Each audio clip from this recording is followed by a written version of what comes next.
Alex Eala trains with retired tennis legend Rafael Nadal. Let that sink in for a second.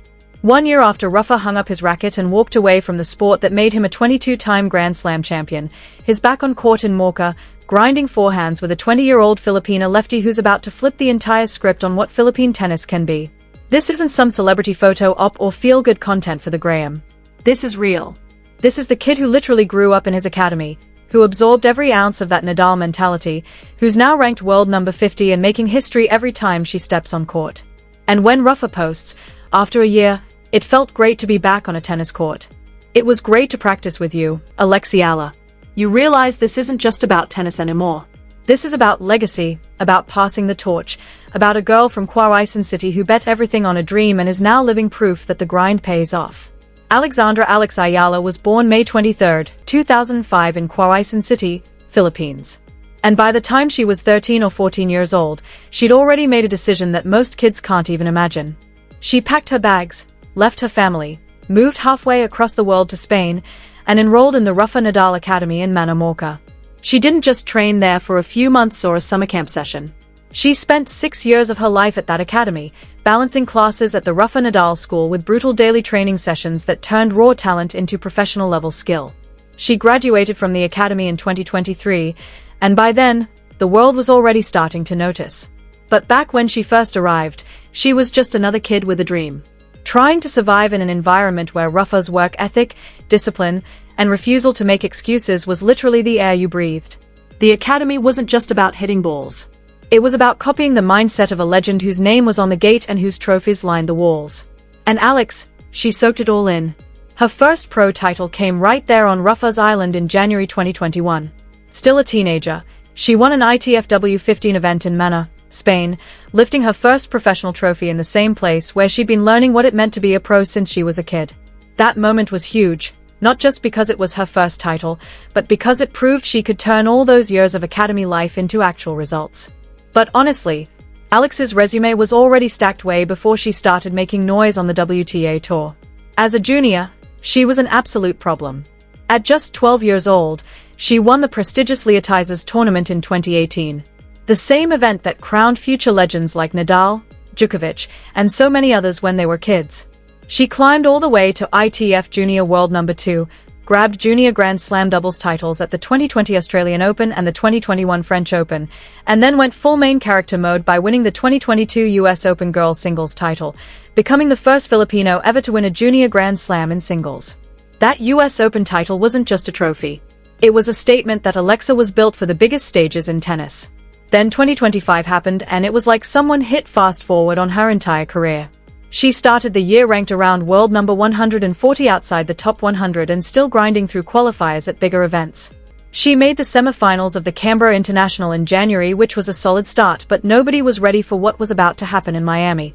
As a wild card ranked 140, Alex walked into the Miami Open, a WTA 1000 event with the biggest names in tennis, and proceeded to go absolutely nuclear. She beat Jelena Ostapenko in straight sets. Then she took down Madison Keys, who was ranked world number 5 at the time. And then in the quarterfinals, she did the unthinkable. She beat world number 2 EA, the reigning French Open champion and one of the most dominant players on tour, in straight sets 62-75. She became the first Filipino ever to reach a WTA 1000 semifinal. The first Filipino to beat multiple top 5 players and major champions at tour level. And she did it all as a wild card. The tennis world was shook. And watching from Spain, Rafael Nadal jumped online and posted, "We are extremely proud of you, Alex. What an incredible tournament. Let's keep dreaming." That message wasn't from a random fan. It was from the guy whose academy raised her, whose blueprint she'd been following for 6 years. After Miami, Alex didn't just get headlines and social media buzz. She got results. Her ranking jumped more than 60 spots, rocketing her into the WTA top 100 for the first time in her career. That milestone alone would have been enough to make 2025 historic. But she wasn't done. On the grass courts of England, she reached the quarterfinals at the Ilkley Open and then made her first ever WTA Tour final at Eastbourne, a WTA 250 event where she finished runner-up to Maya Joint in a heartbreaking 3-set thriller. She also made her Wimbledon main draw debut in 2025, taking on defending champion Barbara Krejcikova on center court and pushing her to 3 sets before falling. That Wimbledon moment was massive, not just because it was her first time at the All England club, but because it showed she could compete with the absolute best on the sport's biggest stage. The summer continued with more firsts. At the 2025 US Open, Alex beat Clara Tauson in the first round in an epic comeback, rallying from 15 down in the third set to win in a tiebreak 63-26-76.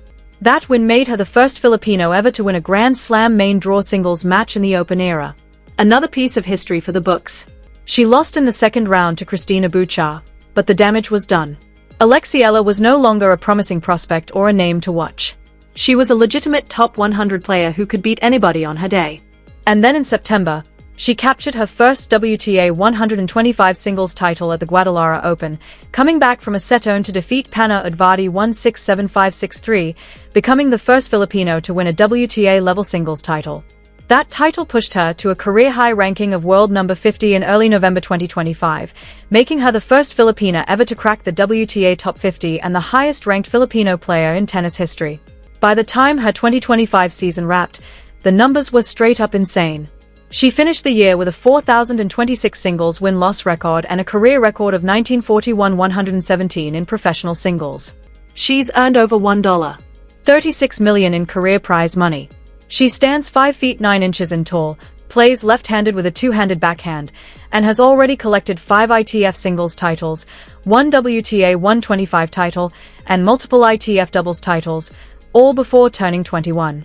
In juniors, she stacked 3 Grand Slam titles, peaked as ITF Junior World number 2, and proved early that she was built for the pressure.